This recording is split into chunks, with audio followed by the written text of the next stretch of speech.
नमस्कार श्रोते हो, रेडिओ जयंतच्या आनंदी कट्ट्यावर मी अनुराधा आपणा सर्वांचं मनपूर्वक स्वागत करते. श्रोते हो, आजच्या आनंदी कट्ट्यावर नुकतंच एका ग्रुपवर वाचलेली एक छान पोस्ट तुमच्याशी शेअर करते.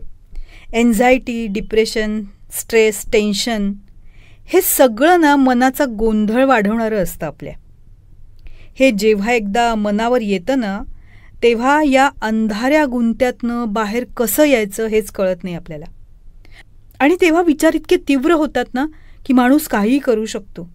ही अवस्था खूप शांतपणे आणि समजून घेण्यासारखी असते. डोक्यात विचारांची गर्दी असते.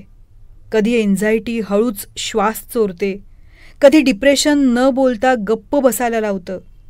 मनाच्या काळोखात जेव्हा आवाज ओरडतात तेव्हा कधीकधी मन इतकं भरून येतं ना की दमून जातं अगदी.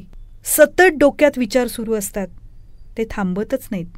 एन्झायटी शांत झोपू देत नाही, डिप्रेशन उठायला प्रेरणा देत नाही, स्ट्रेस सगळं शरीर थकवतं आणि टेन्शन मन गिळून टाकतंय की काय असं वाटायला लागतं.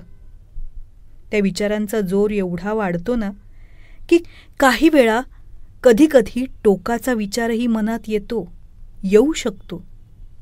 पण त्यावेळी मात्र त्या क्षणाला तिथेच थांबायचं असतं. स्वतःसाठी, आपल्या कुटुंबासाठी. मग त्यावेळी एक खोल श्वास घ्यायचा आणि त्यावेळी एक वाक्य पुन्हा पुन्हा म्हणायचं, ही परिस्थिती कायम राहणार नाहीये. आज आपल्याला कुठलाही टोकाचा निर्णय घ्यायचा नाहीये. मंडळी, कुठलीही परिस्थिती कितीही गडद असली तरी शाश्वत नसते. आपल्याला असं वाटतं की आपण खूप कमकुवत आहोत, पण खरं पाहिलं ना तर आपण हे सगळं सहन करून प्रचंड शक्तीने पुन्हा उभं राहू शकतो. गरज असते ती आपल्या मनाला सावरण्याची आणि आवरण्याची.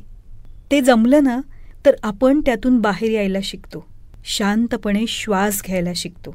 त्यासाठी फक्त एवढंच करायचं, स्वतःशी संवाद साधायचा. सांगायचं आपल्या मनाला, मी थकलोय पण हार मानलेली नाही. माझ्यात अजूनही उभं राहण्याची ताकद आहे.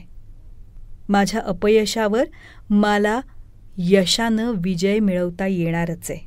जेव्हा आपण आपल्या मनाला समजावण्याचा प्रयत्न करू, आवरण्याचा प्रयत्न करू, मनाशी या प्रकारे संवाद साधण्याचा प्रयत्न करू ना, तेव्हा मनाला नक्कीच उभारी मिळते.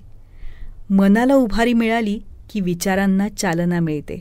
विचारांना चालना मिळाली की मग आपल्या संकल्पना कृतीत यायला लागतात. संकल्पना कृतीत आल्या की नक्कीच आपल्याला यशाची दारं उघडी होतात. हा होता आनंदी कट्ट्यावरचा आजचा सुंदर विचार. तुम्हाला तो कसा वाटला याविषयीची तुमची कमेंट बॉक्समध्ये नक्की लिहा. आणि त्याचबरोबर रेडिओ जयंतचे दर्जेदार कार्यक्रम ऐकण्यासाठी रेडिओ जयंत लाईक करा, शेअर करा आणि सबस्क्राईब करा. रेडिओ जयंतचं सबस्क्रिप्शन फ्री आहे. आणि त्याचबरोबर नोटिफिकेशनसाठी बेल आयकॉनवर क्लिक करायला सुद्धा विसरू नका.